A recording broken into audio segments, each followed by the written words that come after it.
د نن چهارشنبه ورځې لنډ دقیق او مهم خبرونه.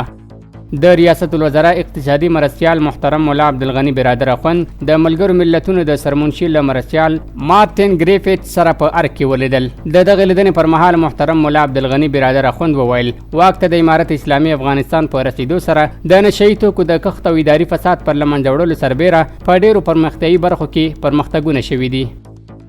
د امارت اسلامي افغانستان د نیدرلند په هاګ ښار کې د یو متصب سیاستوال لخوا د قرآن کریم نسخې شکول او بې حرمتي په کلکو ټکو غندي. د امارت اسلامي افغانستان د کورنۍ چارو سرپرست وزیر خلیفه سراج الدین حقانی د ملګرو ملتونو له هغه لوړ پوړي پلاوي سره وکتل چې مشري په بشردوستانه چارو کې د ملګرو ملتونو د سرمنشي مرستیال مارټین ګریفیت کوي.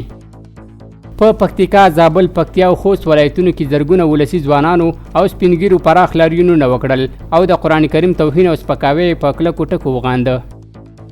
افغان پوسټ دولتي شرکت وایي له مور افغانستان شرکت سره د همکارۍ هوکړه لاسلیک کړې چې له مخې به هیوادوالو ته د برېښنا بیل د تحویلولو په برخه کې لازمې اسانتیاوې رامنځته شي. ټولګټو وزارت وایي نن ورځ په سالنګونو کې هوا لمر دی. باروړونکي موټر له جنوب څخه شمال لوري ته او مسافروړونکي موټر د چین په تړلو سره له دواړو لورو تګ راتګ کولی شي.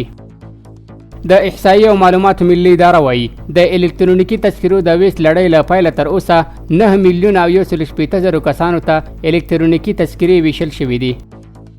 د عامې روغتیا وزارت مالی او اداري معین د ملګرو ملتونو د سرمنشي له مرستیال سره لیدنه وکړه. په دې لیدنه کې د ملګرو ملتونو د بیړنیو مرستو پر دوام، لا زیاتې همغږۍ او د اړوند نړیوالو موسسو په همکارۍ بحث او خبرې وشوې. د قضایي تفتیش عمومي ریاست مسلکي غړو د ننګرهار ولایت له محاکمو او مرکزي زندان څخه لیدنه وکړه.